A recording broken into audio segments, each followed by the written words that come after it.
Pemerintah Kota Palembang menerima lebih dari 15.000 pendaftar yang mengajukan kartu prakerja.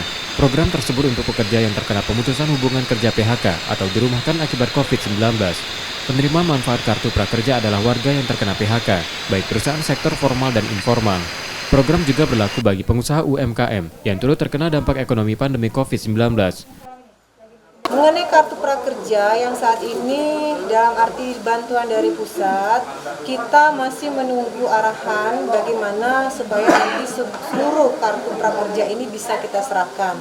Data sudah kita dapat dengan harapan nantinya ke depan masyarakat perekonomiannya tetap dalam arti bisa terbantu dengan bantuan-bantuan ini. Sumatera Selatan mendapat kuota manfaat sebesar 83.000 yang belum terpenuhi seluruhnya.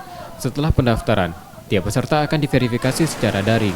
Para peserta kartu pekerja akan menerima sejumlah manfaat senilai 3,5 juta rupiah dalam berbagai bentuk, seperti pelatihan keterampilan daring senilai 1 juta rupiah, bantuan uang Rp600.000 per bulan selama 4 bulan, serta biaya survei Rp150.000 sebanyak 3 kali.